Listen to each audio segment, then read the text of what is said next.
Okay.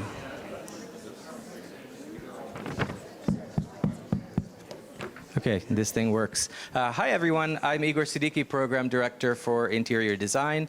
Welcome to today's lecture by Fiona, Raby, and Anthony Dunne. The lecture is part of an annual program funded by the Emily Summers Fund for Craft and Artisanship in Interior Design. The fund provides students with opportunities to explore, understand, and celebrate the role of making in interior design by bringing visionaries in the fields of art and design to campus for workshops and lectures. The initiative was launched in 2022 and has so far featured the Amsterdam-based Studio Drift, the MacArthur Award-winning artist Jorge Pardo, and the German artist Claudia Wieser. Emily Summers is a celebrated interior designer and a life member of the School of Architecture's Advisory Council. She is president and CEO of Emily Summers Design Associates, a firm with offices in Dallas and New York. We thank Emily for her visionary support and friendship with the school and the interior design program. In 2015, the MoMA curator Paola Antonelli tweeted, "Tony Dunne and Fiona Raby leave RCA Design Interactions. Their tenure changed course of design." This wasn't an exaggeration. During their time at the Royal College of Art in London, where they led and shaped the Design Interactions program, Anthony Dunne and Fiona Raby fundamentally redefined what design could be. They established speculative design as a critical practice, one that asks, what if, to provoke questions rather than provide solutions, creating a space for debate about the futures we want and those that we don't. Their work reflected the belief that when we speculate more broadly and boldly, we expand the boundaries of what reality might become. Among their many publications are 3 books published by MIT Press: Hertzian Tales from 1999, Speculative Everything from 2013, and the most recent, the 2025 book, Not Here, Not Now. Their projects inhabit the permanent collections at MoMA in New York, the Victoria and Albert Museum, the Mac Vienna, supported by institutions ranging from the European Commission to the Mellon Foundation. From 2016 to 2025, they brought this transformative approach to the New School in New York, where as university professors of design and social inquiry, they developed new pedagogical models bridging design with the humanities and social sciences. We're extraordinarily fortunate to welcome them to Austin at the conclusion of their decade-long tenure in the United States. Recipients of the MIT Media Lab Award, named Royal Designers for Industry and Life Fellows of the Royal Society, they're now distinguished professors at the China Academy of Art. Tonight, they will invite us to consider what designing means when even space-time, our most fundamental understanding of reality, might be provisional. Please join me in welcoming Tony Dunne and Fiona Raby. Thank you very much.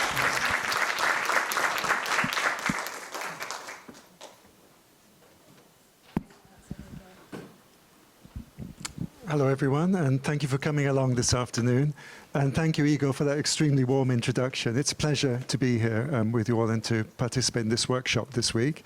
And of course, to Emily Summers for making this lecture and our participation here this week possible. I'd also like to thank Agustina and Clay for their wonderful input into the workshop we're doing this week. And, and the students for being such enthusiastic participants in this experiment. Okay, I'm going to just jump straight in now and start. So according to theoretical physicist Nima Arkani-Hamed and an increasing number of his colleagues, space-time might be doomed, and not as fundamental as we think. New theories could emerge that describe an even more fundamental reality, especially at the quantum scale. We don't pretend to fully grasp the implications of this.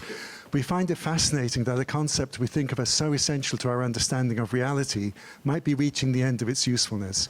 A reminder that even our seemingly most stable intellectual structures are provisional and subject to revision. It feels like we're living at a moment when reality is beginning to exceed the human imagination, politically, scientifically, and historically. And for many people, reality is beginning to feel unrealistic, especially for us. By grappling with unreality, fiction, and even paradox, we believe design can more meaningfully engage with the strange reality taking shape around us, a world where doubt, uncertainty, and the unknowable are the new norms. So this evening, we'd like to talk about how we approach this through some of our projects, old and new, our writing, and a little bit of teaching. So for us, one of the things design does really well is to give tangible form or materiality to alternative belief systems, values, and ways of seeing the world. Not to be implemented in our case, but to seed further imagining about how things could be otherwise. Physically, these objects are present in the here and now, but conceptually, they belong elsewhere. They don't quite fit in.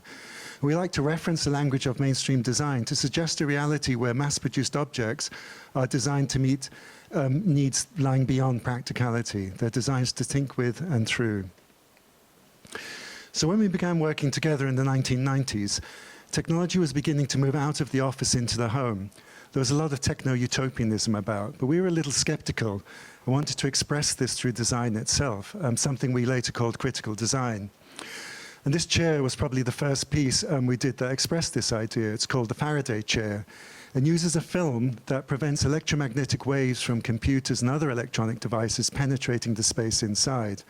At the time, it was often used in government buildings to turn rooms into Faraday cages and to prevent electronic eavesdropping.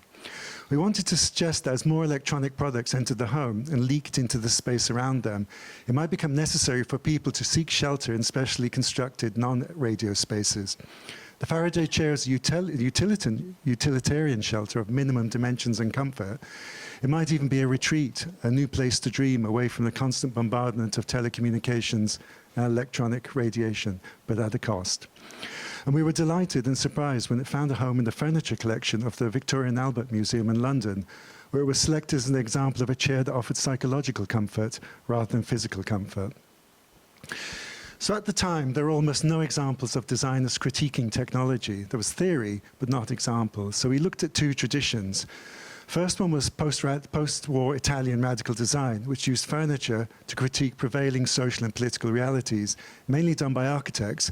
The table on the left, upper left, is part of Enzo Mari's Auto Progetto Zioni from the 1970s, where he circulated designs in the form of drawings for furniture that people could make themselves in an effort to short-circuit design becoming a commodity. The other source was early media art, where technological critique was happening, but in the context of art. The top right-hand image shows a project from the 1960s by Polish artist Krzysztof Wodiczko, who worked as an industrial designer at the time in a Polish electronic product company. And he also worked with an engineer to build these fully functioning devices that operated as a form of indirect political critique in Poland at that particular moment. In this case, depending on how one opened and closed the hand, it distorted the ambient sounds one could hear. And for him, it was a kind of stand-in for political propaganda. Below that is Walter Pickler's portable living room, also from the 1960s, that critiqued the rise of TV, and again, he was an architect. For us, the challenge was to bring these approaches together into a form that used the language and logic of design to critique digital technologies.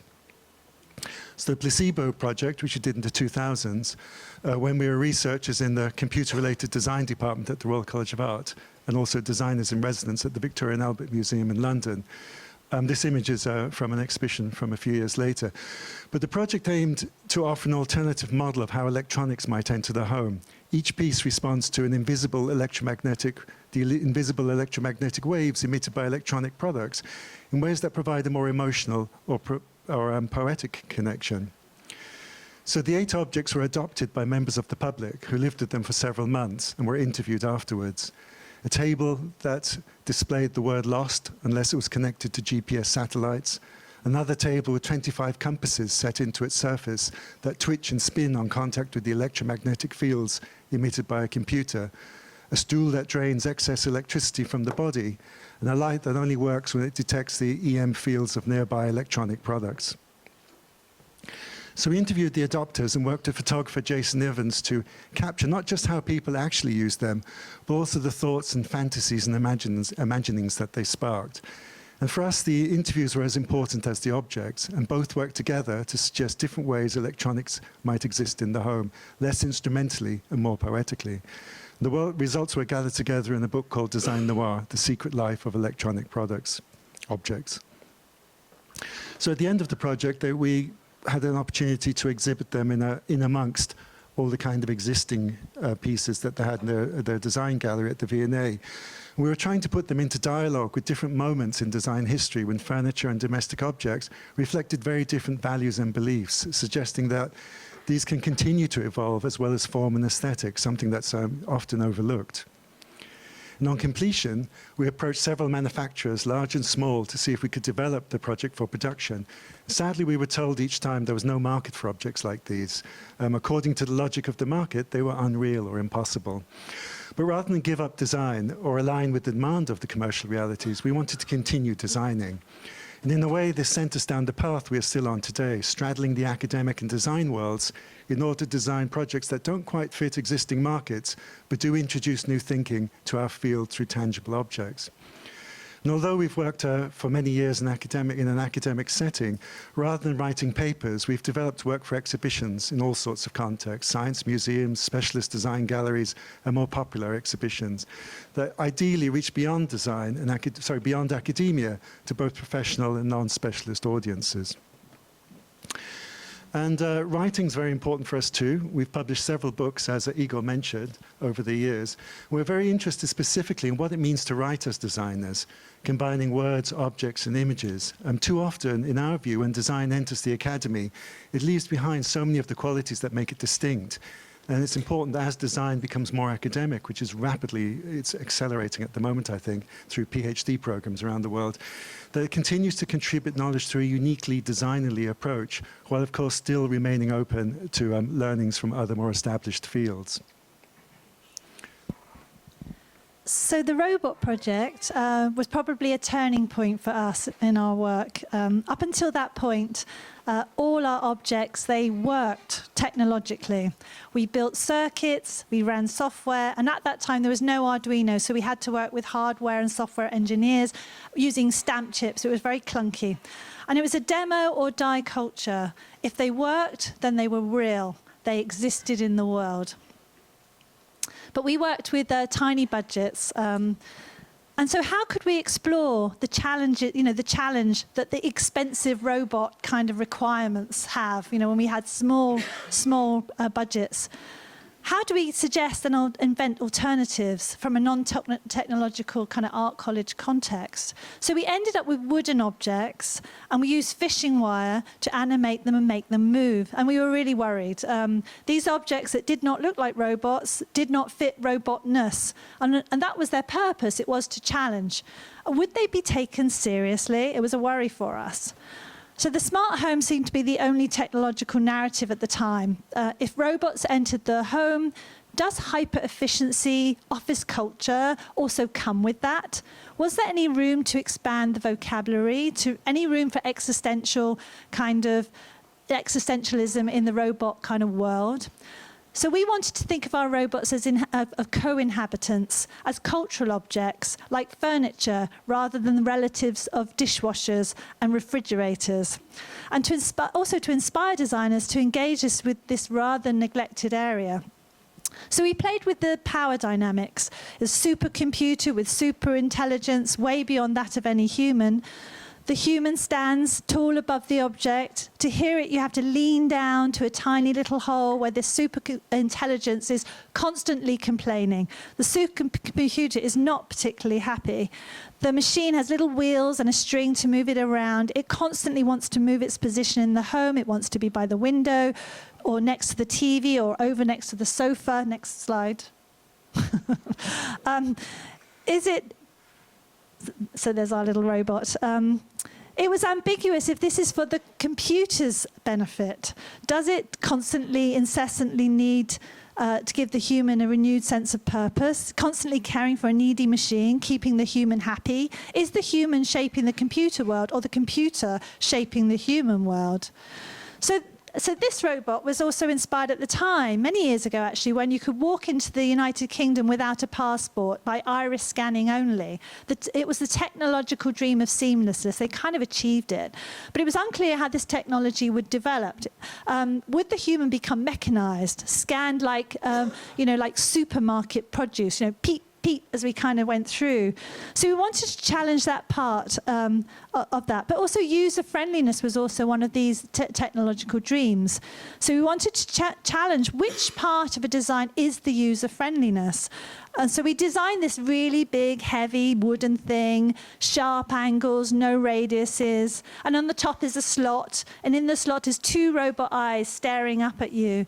And it's a heavy thing to kind of hold, not ergonomic at all, against all the things as a professional designer you're trained to do. So you hold the object in your arms, it's cradled, you stare into its eyes, it stares back at you, you stare at it, it stares back. And only when it's really sure you are who your irises say you are, the data is released. So the gesture, the cradling, the intense eye contact, they become the important dimensions. So we had a great response from this wooden project, lo-fi, and it led to many further collaborations. And it confirmed to us the power of fictional objects to engage with an audience. And it helped enormously for us to encourage to go into expert spaces as non-experts. So this investigative approach was the foundation of our 10 years exploration at the Royal College of Art in London and the Design Interactions programme. So we worked collaboratively with students, exploring the emergent world of biotechnology, in particular synthetic biology, an emerging science at the time, the ability to engineer natural systems. It was full of promises. At the beginning, we didn't have access to hands-on biological experimentation like you have now. So all we had was imagination and the tools to materialize and to event, a little bit like the robots. So we thought, why should these spaces be dominated with only science imaginations? A very small expert group seemed to be defining everything.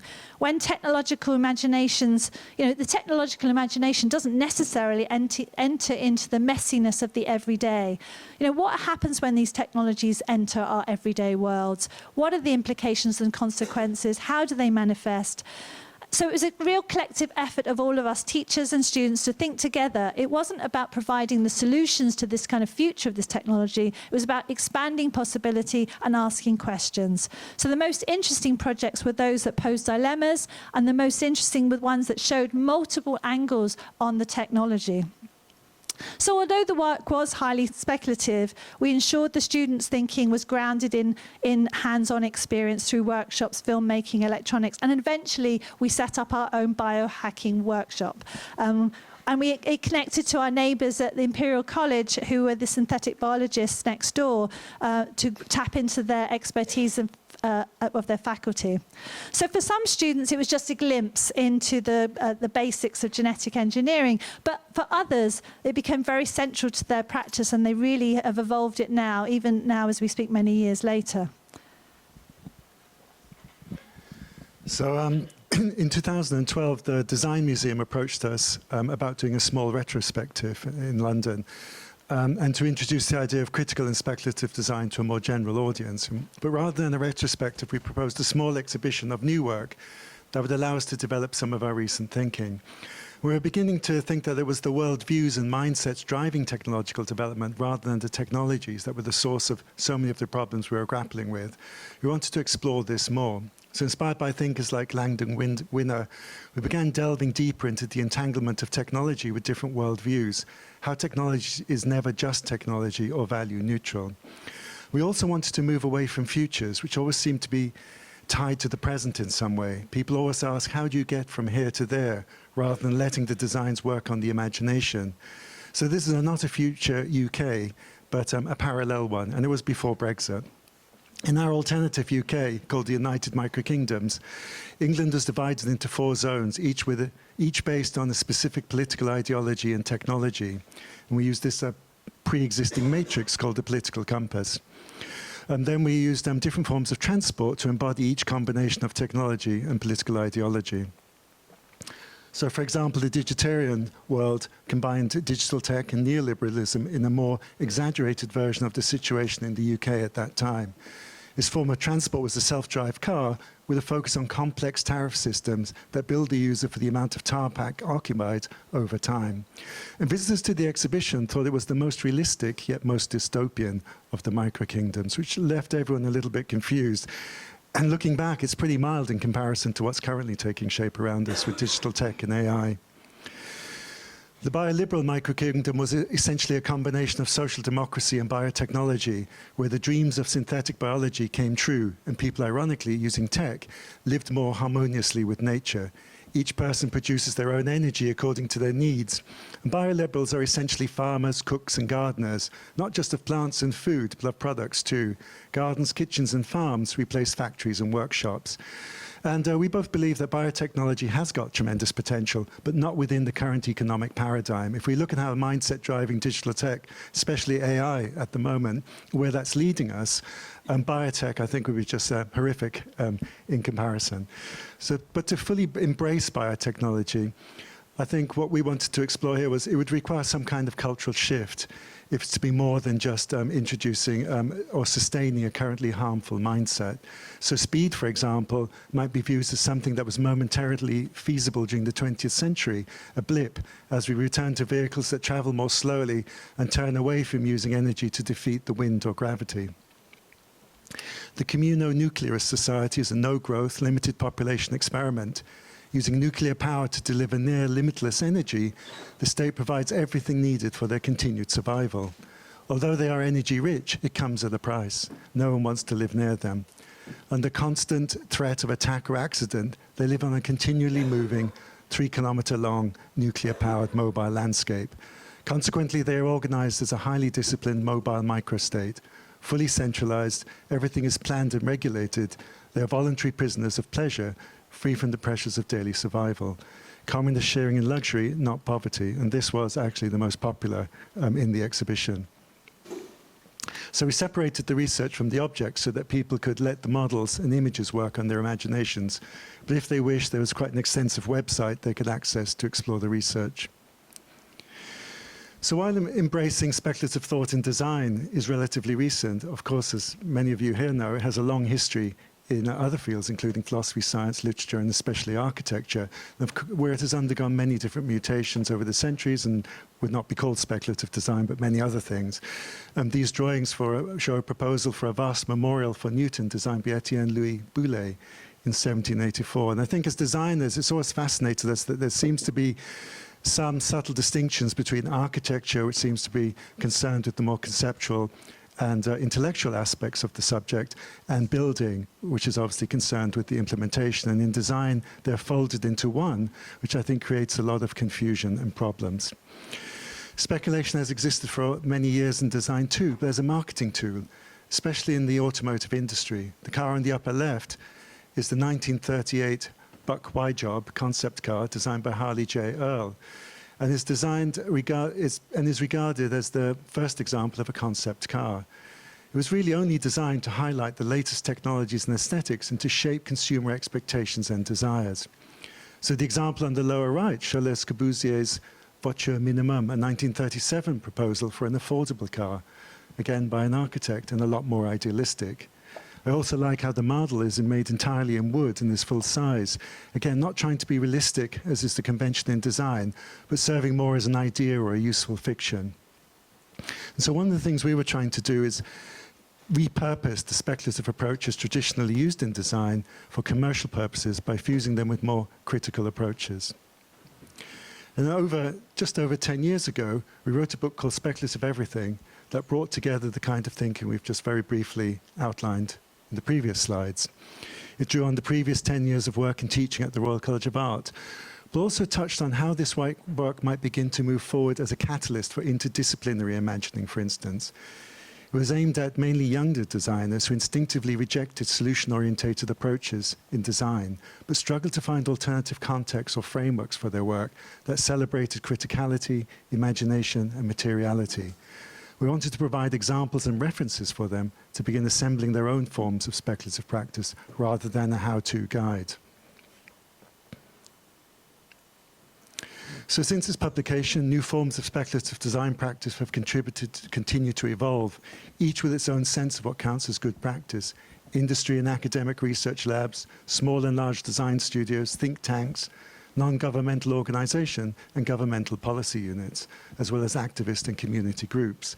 This tangle of mutations has rendered the label speculative design even more slippery than it already was, which is not a bad thing.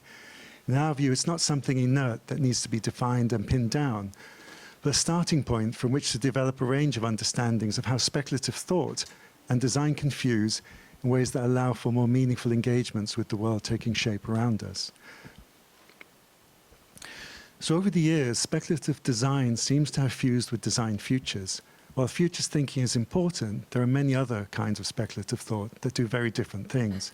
And in our new book, we look at different kinds of how those different kinds of thought in science, literature, and philosophy, for example, and we explore how they might, what design can actually learn from them. Instead of more futures, maybe we need more superpositional, entangled, analogous, and parallel worlds that challenge the ideas currently shaping the contours of the possible, limiting both collective and individual imagining, a sort of not here, not now. And for us, this means engaging with the unreal, something design as a field is still seriously uncomfortable with. Yet if there's one thing we would like to emphasize, it's that speculative forms of design practice might be most valuable when they are constructively unrealistic, when they are unreal by design. So the final chapter of the book is a non-standard, incomplete glossary of the not here, not now. It explores, it's about 10,000 words long, and it explores language and concepts from many other fields to try and expand how we talk and think about this complex relationship between the real and the unreal, which in design is reduced to fiction, non-fiction, fantasy, reality, and so on. And it all strikes us how odd it is that, as design educator Matt Ward put it in his essay, Design Fiction and the Logic of the Impossible, we are a discipline that is reliant on our creativity and imagination, but become terrified of the imaginary.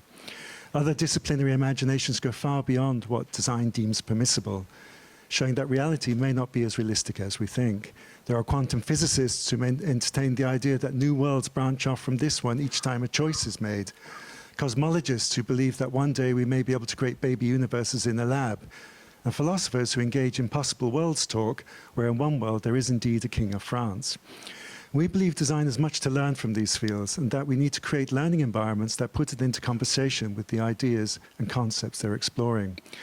Fields that have a long history of working with ideas that stretch the imagination and allow us to see beyond the constraints of existing realities, encouraging designers to become what the writer Ursula Le Guin has called realists of a larger reality, a reality that fully embraces the imagination and all that is yet to exist or might never exist. So for much of the 1800s, the US Patent Office in Washington, D.C. required a model as well as a written description and drawings to be submitted for every invention. Like, the model was only about 1 foot by 1 foot by 1 foot. The idea was to enable someone with basic technical skills and knowledge to make use of the device. Inventors, patent agents, and even the public could visit and request an object to study. An exhibition catalogue we found about the collection suggests that the models were a way to educate the public, stimulate creativity and enterprise, and inspire a sense of America's destiny. So we began to wonder if a place like this could exist today, a place for collecting, juxtaposing, studying, and encountering objects belonging to different impossible rather than possible worlds. And by impossible here, we mean they are seemingly out of sync with existing sense-making frameworks, or at least they make a different kind of sense. These could be from the edges of science, where alternative and often competing models of reality flourish, the imaginings of writers who spend days constructing expansive fictional realities, or the history of ideas where what is considered real at any moment in time can fade in and out of existence, leaving behind infrastructure, institutions, ideas, and objects belonging to outmoded reality systems that shape and limit the reality we continue to exist within. So in the book, the archive also served as a way of organizing a series of reflections on how different kinds of speculative thought, from magic realism to quantum mechanics, might connect with different design approaches. Our archive is anything but grand, more like an abandoned office space. Objects are stored in the back, and someone has requested one to study, which is set up by this chair. So in 2023, we were visiting designers at CERN. And it was a wonderful example for us of how theory and practice naturally coexist in science. So one day we met with incredible physicists. We're in a in 1 minute with mathematician with a chalkboard in a very intimate meeting room, and they're kind of writing out formulas, drawing diagrams about particles and universes. And the next, we're in these, huge warehouses full of pipes, structures, motors, enormous chambers to capture and observe the smallest of particles. These things all happening together, each shaping ideas collectively, bouncing off each other at these enormously different scales. So we love that this theory and practice naturally kind of coexisting together happily. So we love to hear the latest thoughts in quantum science. For us, we see it is part of our everyday world. And we think, why can't design objects be inspired by particle physics? We're reading that a team of physicists built a small-scale wormhole inside a quantum computer, a quantum circuit mathematically equivalent to a wormhole, and sending a qubit through it, bringing two seamlessly incompatible theories together, gravitational wormholes and quantum entanglement. So skeptics did point out to us this was only a simulation and it's not actually a wormhole. So then we read that theoretical physicist Leonard Susskind suggested that the space inside a magnetic resonance imaging scanner like this one could be seen as a modest mini universe, a kind of pocket universe. Of course, we love this. Although, again, one of the CERN scientists did tell us that this might be overstating things a little bit. So we're kind of like... And then there is cosmogenesis, a field of science thinking about how baby universes could be created in labs, already finding its way into fiction in Jonathan Letham's novel. So this is a romance between a particle physicist and a mini black hole artificially created in a lab. And for us, it seems perfectly feasible that a deep love could grow around the origins of the universe. So a baby universe seemed to fit our archive of impossible objects. So it's not real, or it's not possible now, but it is something that's being thought about. Science working on the imagination, expanding it, enlarging our reality, enlarging what we think the world is, and how we understand the malleability of reality. So it's inspiring for us. So for us, these objects, an object like this aims to bring ideas like this into conversation with our daily lives. So intended for the home, it's upholstered, it's situated beside tables, chairs, sofas, and shelving units, but it's designed for very different needs, more contemplative needs, nurturing our inner worlds. So the quantum computer is an interesting thing. It sits at the very edges of reality, almost not in reality. For a quantum computer to work, it needs to be isolated from the physical world, completely separate from the world. Any interference on a qubit collapses from a state of multiple possibilities into a singular state. Losing any information is stored. So, everyone's kind of going on about that increasing computing power, and that's what it's going to be. But it's not the interesting part for us. For us, it's about the contested theories, about the science. This is for us the challenge. So physicist David Deutsch in the 80s, an advocate of the many worlds interpretation, said a quantum computer is the only way to test the theory. So photons literally operating in parallel worlds simultaneously. And many scientists disagree with this interpretation, but we enjoy how it brings philosophy and science together. So we asked DALI 2 to visualize a quantum computer, and it really struggled. We went through multiple things. But when we added Hieronymus Bosch into the equation, it brought up the Garden of Earthly Delights. It was an unexpected visualization, which kind of made sense to us. And of course, we had to add it to our archive. So 100 years after quantum mechanics was first conceived, quantum computers are beginning to enter into the popular imagination now. We wondered if other concepts and ideas from quantum theory might also materialize into daily life and even challenge our Newtonian imaginary. Ones that we're so used to, such as cause and effect, predictability and determinism, being in one place at a time, and the idea of one world. We called this quantum common sense, an intentional oxymoron linking two worlds that would normally never meet. So particularly as common sense is not making much sense anymore, common sense seems to be at total odds with the world taking shape around us now. And perhaps quantum common sense, oddly, could be a more accurate representation. So Schrödinger's cat It's the most famous of all impossible objects, both alive and dead, until the box is opened. But the controversial interpretation, Hugh Everett's many worlds interpretation, he says that when Schrodinger's box is open, rather than the cat being either dead or alive in the world, if the cat is alive, then another world opens where the cat is dead. So it's an entirely new universe opens up. And of course, for many critics, this is outrageous. Where do all these words exist and how? But for advocates, this theory offers an elegant explanation of quantum reality. So we wondered how we could approach this as designers and cultural investigators interested in objects and materiality. So we always try to connect our research to our teaching, and we're lucky to be able to teach a class a couple of times exploring the idea of quantum common sense at Parsons, the New School, where we worked until recently. And the class attracted a mix of designers from different specialisms, a composer, fine art photographers, historians and theorists, and even an astrophysicist who had had previous experience with quantum mechanics, which was very helpful. I'll briefly mention one project. The class was very short, just a couple of hours each week over a semester, but I think it's an interesting approach. So Shashwath was very taken by the many worlds interpretation of quantum mechanics, which of course is a familiar trope in science fiction cinema, but he wanted to see what it felt like to adopt that view, to internalize it. Of course, if you do adopt it, it will generate lots of contradictory emotions. For some of the ones he identified: quantum guilt, classical arrogance, many-worldian existentialism, and many-worldian envy. And he decided to test what a many-worldian mindset felt like while walking across the city of New York, a little like method acting. And to do this, he used an actual app called the Universe Splitter to decide which route to take at each junction. And the app is real and can be downloaded onto your phone. So the Universe Splitter allows you to make truly random decisions, unlike flipping a coin, which is still Newtonian. And to make a decision in this case, which turn to take, the Universe Splitter contacts a quantum device in a laboratory in Geneva, Switzerland, which within seconds releases single photons into a partially silvered mirror so that each photon will have two possible parts.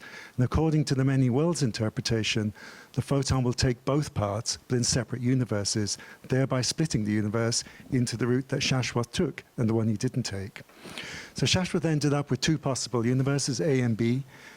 As I said, the route he took and the route he could have taken. And to record each decision, he picked up discarded artifacts from whichever universe he found himself in, placing them in one of two bags labeled Universe A and Universe B. And ultimately, the project was about two things: adopting a many-worldian mindset to kind of see what it felt like, not rather as a backdrop to a futuristic scenario and world building, and also using the design, this very visual and exuberant design, to bring this kind of thinking to a wider audience through spontaneous conversations he had with different people on the street. Although very lightweight, he enjoyed kind of probing different people's perceptions of quantum mechanics as he went about hopping from universe to universe. So another approach might be to explore quantum imaginaries.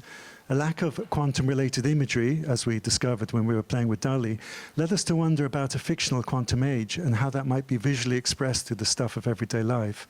More than just styling, it's about giving form to new values, beliefs, dreams, hopes, and fears that together give rise to a new imaginary, a bit like Art Nouveau, Art Deco, and streamlining. So another class, another product design student, Devon Rayner, designed a series of what he called pseudo-physical objects, exploring dimensionality through the design of everyday things. A pencil, for example, is rotated about its vertical axis at a slight angle, resulting in a double cone pencil. A billiard ball is modeled in motion, striking another. And although not directly to quantum physics, I like how it suggests designing from a very different starting point and a set of assumptions about how objects, space, and time interact. And again, these could be produced and they could sit amongst the objects we already have in our lives, acting as sort of touch points with more abstract theories and philosophies. So we do the same thing with the project around the non-human, another space of unknowability. again, it's a kind of a placeholder for this larger conversation. And there are lots of vibrant explorations going on right now with the more than human, decentering the human, multi-species world building. So debunking the notion that the human intelligence is the only intelligence of importance. It's very illuminating, this study, but we often see human-centered, it's very still human-centered, welcoming the non-humans into the human world. So how do we shift mindsets beyond human exceptionalism? It's a really knotty and difficult paradoxical space, as the students will know in the workshop that we're doing at the moment. So when we first moved to New York, we didn't expect this at all.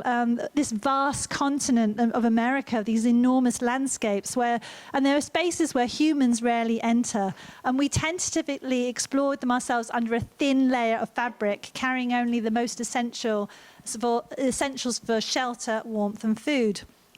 So they feel like very separate worlds where different logics kind of prevail, not centered on human need, but those of other creatures and beings of non-humans. So to spend any time in these places, it really does require a lot of preparation. It's a struggle to exist outside of the human world we have already created with our abundant infrastructures. We take them so much for granted. At the same time, we moved from the city to a woodland to live full time. And it had a profound effect on our everyday experience. So inside the walls of our house defined the threshold. Inside was the human bit. Directly outside, we stepped into a multi-species zone shared with other creatures. That the woodland is distinctly not a human space. We were acutely aware that it didn't belong to us at all. But we experience multi-species boundaries on a daily basis. But there are limits to the kind of sharing that we think can kind of go on. And Thomas Saraceno, the artist, he says he wants us to allow the spiders to flourish, and so do I. But in the morning, when half asleep and one appears on in your bathroom the size of a tea plate, it's not so comfortable. And during the 3-week mating season, the grasshoppers, they're huge. They have to be escorted out the house almost every hour. We have no idea how they get in, and they really shock you. And we slept under a mosquito net, otherwise the moths might land on us in the night, and fireflies would signal to each other around the room, oblivious of the house walls and the fictional segregation that we had in place. So it stripped away any kind of romantic notions. And those are also stripped away with the brutal realities of storms, floods, falling trees, power and water and internet disruption. So there's a deep-seated kind of existential fear is always kind of present when we're living out in the woods. Oh. And so at the same time we were kind of making that shift, we were teaching a class with cultural theorist Dominic Petman called Who Comes After the Human? Again, for a mix of design, art, social science and creative writing students. They provided us with some very useful theoretical concepts for framing these experiences that Fiona mentioned and developing our thinking further. So one idea that stayed with us is the Umwelt. In the 1930s, biologist Jakob von Uexküll called the world each creature experiences through its unique sensory organs an Umwelt, a kind of a sensory and cognitive environment, almost like a bubble. In non-human Umwelten, based on different senses, olfactory, electrical, seismic, magnetic, auditory, phenomena lacking materiality for us might be concrete and tangible, and what is seemingly solid to another creature might be imperceptible to us. So for a dog, for instance, the smell of coffee might be more present or real than the cup or tray. Time would be different too. If we were to leave this room, our scent would linger, complicating what it means to be present in the here and now for a non-human. So of course this approach is full of contradictions. It's impossible to truly imagine what it would be like. We are always limited by human imagination and senses. So this inquiry is more about shifting perspective, seeing ourselves in the human world differently, and our impact on other life forms, not by attempting to fully comprehend non-humanness, but by celebrating its alienness and unknowability. Something we believe is essential if we are to truly engage with a more than human world, beyond just welcoming them into an already too human world. So for us, this quote highlights a subtle but important difference between simulating what it looks like for humans to perceive like a bat, for instance, and speculating on what it means for a human to be perceived by a bat, and within the bat's world or reality. This is something we're all getting confused with this week, hopefully constructively. The former suggests a bolt-on to the human sensorium that expands our sensorium to see what we normally can't, whereas the latter asks us to reimagine ourselves in a world shaped by non-human sensory and cognitive systems, to enter a non-human reality speculatively. And the idea is to use the non-human perception as a design constraint to destabilize our human assumptions about space, objects, matter, even our bodies. So we wondered how a human might appear in a generalized non-human world. Some life forms live in worlds where the human body shape is meaningless. We appear more like clouds, atmospheres, or energy fields as our fleshiness fades into insignificance. The waves and air disturbances we create might be as present as our meatiness, or even more present. We read that bears can smell up to a mile away. Does this mean that we extend through their world as delicate molecular strands, entering their bodies and becoming entangled with them? And of course, a transformed human figure would not be alone. All life forms would shapeshift as they pass through the many different Umwelten living outside of the human world. But when we tried to explain this idea, it was still, far too abstract. So we had to think of a way to bring this abstract idea into everyday worlds. So we thought about a fictional festival, a yearly event where the humans celebrate non-human worlds, bring these very abstract ideas into tangible everyday forms. And we used everyday representations, things like teacups, teapots, boats, cars, radios, and ordinary things as a kind of starting point. We put everything on poles to suggest that things were being carried in a kind of procession, and we experimented a lot with all different kinds of ideas. And, in between festivals, the poles and other objects might actually start to live in the home as mementos, keepsakes, passed down through generation to generation, serving as daily reminders, to be regularly mindful of the non-human worlds. So they have a sort of permanence. And during our research, we discovered that the vibrations and noise from the engine of a boat to certain ocean creatures are more solid than the boat. The invisible part is more real. So instinctively feel like these volumes should be delicate and floaty and barely there. But that's a very human kind of perspective. So though counterintuitively, we kind of explored the materials that suggest solidity. So those things become solid. And the ephemeral plume is solid, and the fleshy human becomes the transparent part. And so we were given opportunity to develop these further from a commission for an exhibition at the National Gallery of Victoria in Melbourne. And we worked very closely to the School of Design of Architecture and Design at RMIT, and we worked to develop and produce the objects. So the makers at RMIT drew our attention to a very special timber called Tasmanian Huon pine. It's dredged from the harbours in Sydney. It sat under the water surface for 100 years with no sign of any rot. So it had this incredible properties. These trees are now protected. The timber comes from fallen branches only, and they're not in any standard sizes. So these are kind of glued in layers. It's resilient, and it has a beautiful tight grain. So, perfect for machining quite complex forms. And it created a very different aesthetic than we would have imagined ourselves, defined by the timber and the tree. So this is a partly assembled plume, and the final piece is about 4 feet long. We also in our festival, the festival goers would probably wear accessories like gloves, hats, shoes, and bringing people together in this kind of shared collective display. So we imagined this would be a festival glove. It's a click, a sound made solid.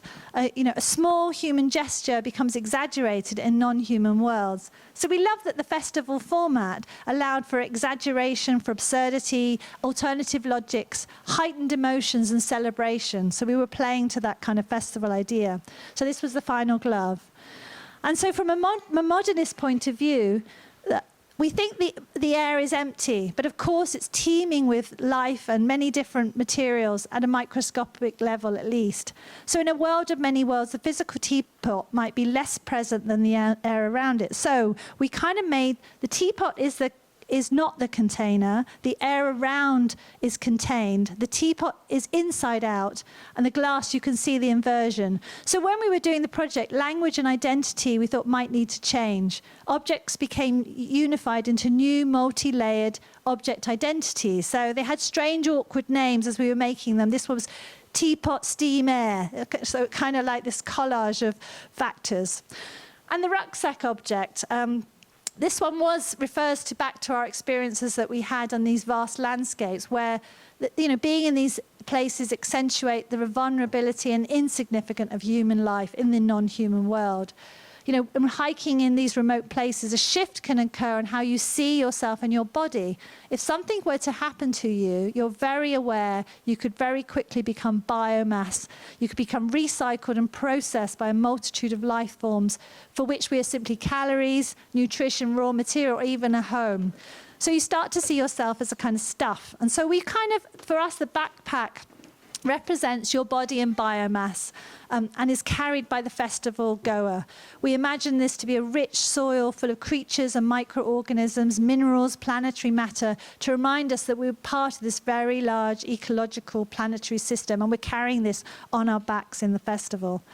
But soil is prohibited in the museum. So we worked with mycelium expert Joshua Reisel, and we wanted to keep the idea of microbial digestion and decomposition sort of as part of that process.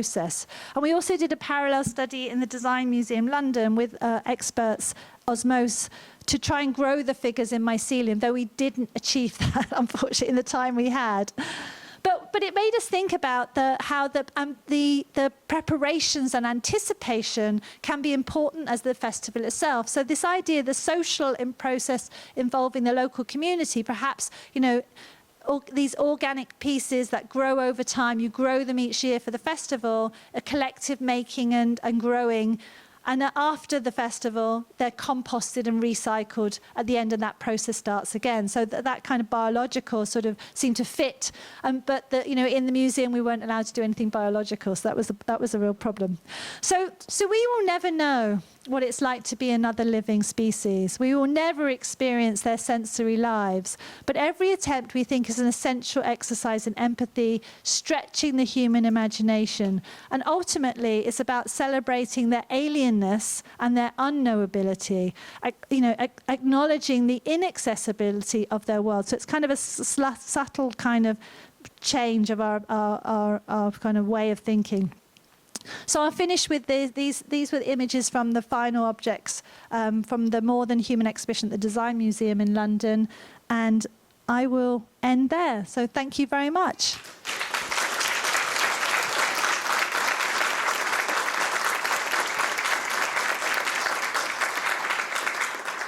So I'm not sure if we have time for questions.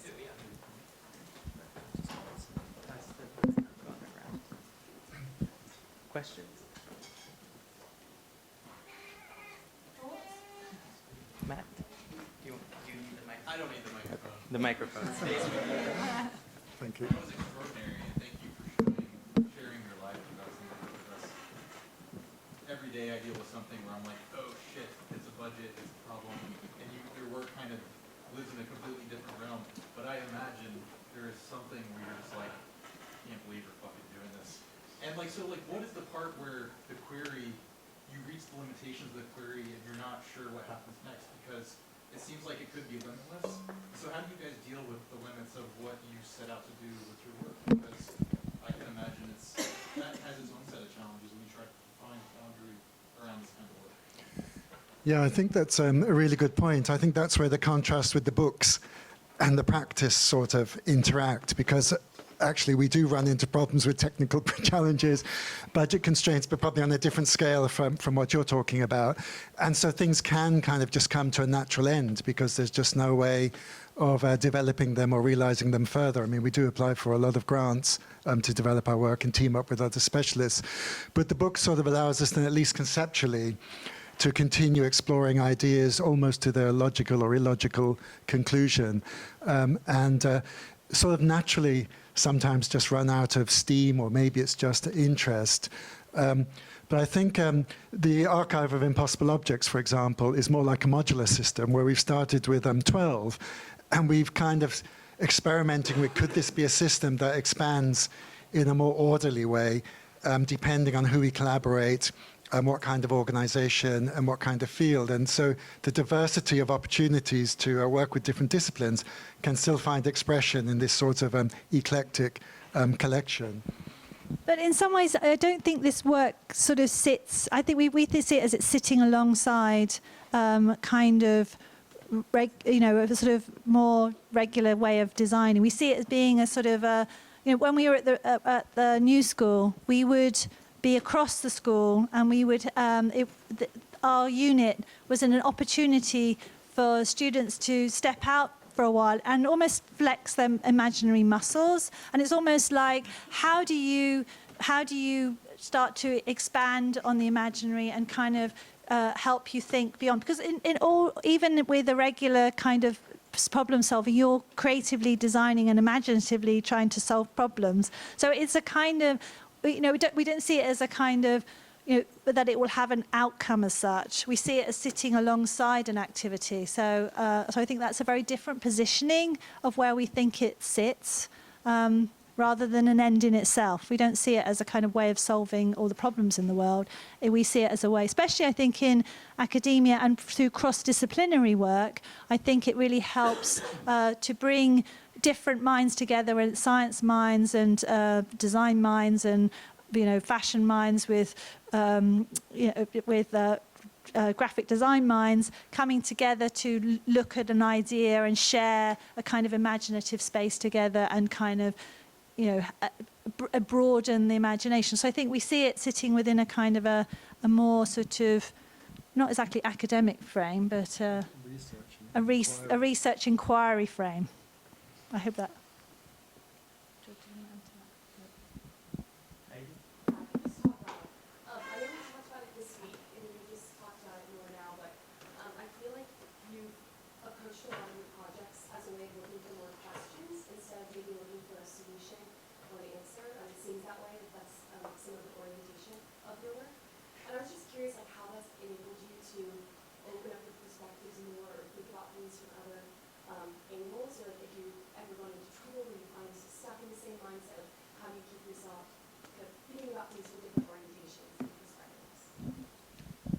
Yeah, I think we've run into trouble lots of times, but I think it's interesting. When we started first, like Fiona said with the robot project, we were genuinely worried that when this was exposed to scientists and engineers working with multi-million-pound robotics projects, they would kind of just laugh at it and dismiss it. And it sort of made us realize that there's levels of research going on where the questions are kind of as interesting, as important as some of the kind of work being realized.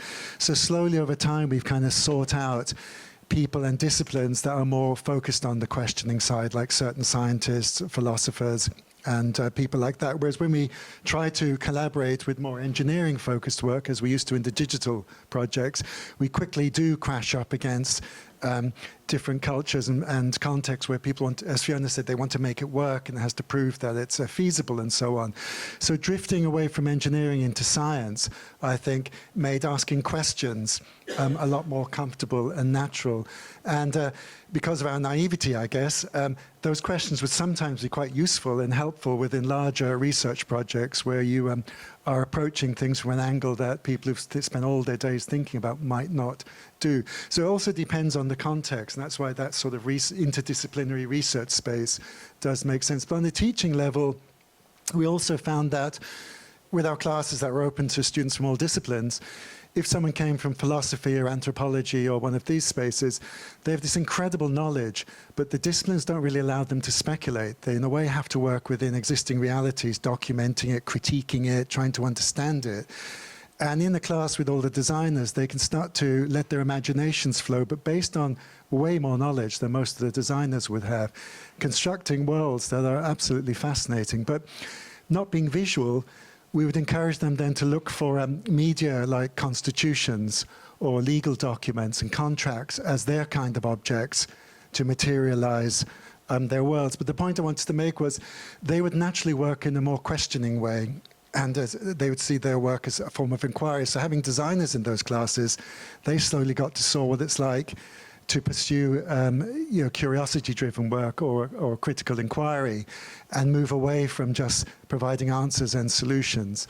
So I think this tension is really, it's there all the time. But I think they can, sit side by side. You can have your kind of answering solution mindset on, and then another project comes along, you flip into question setting and opening up. It's not like they're competing forms of design.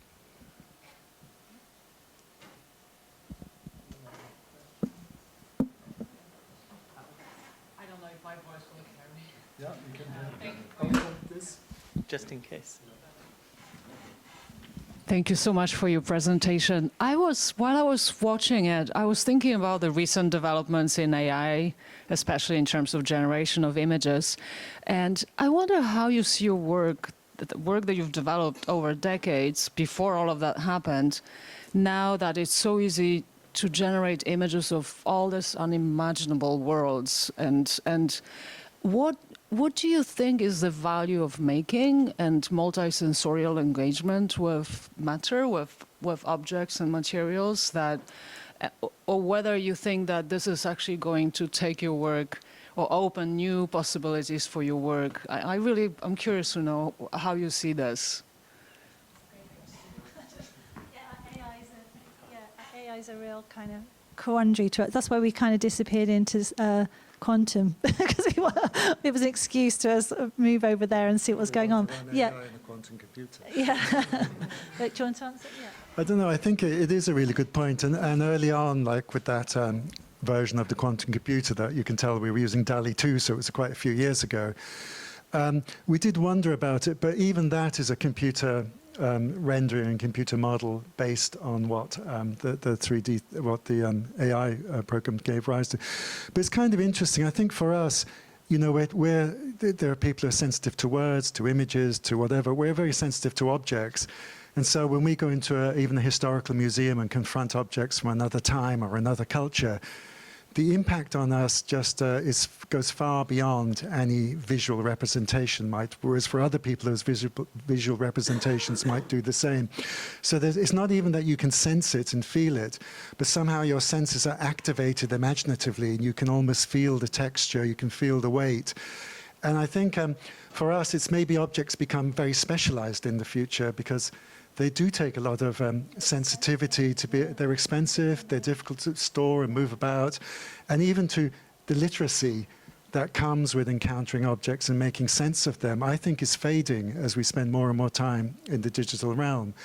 So I think it's not really answering your question, but I think objects do have a place, but it's probably quite a specialized role, rather than trying to promote or argue that we should have more objects and more people should be kind of enjoying them.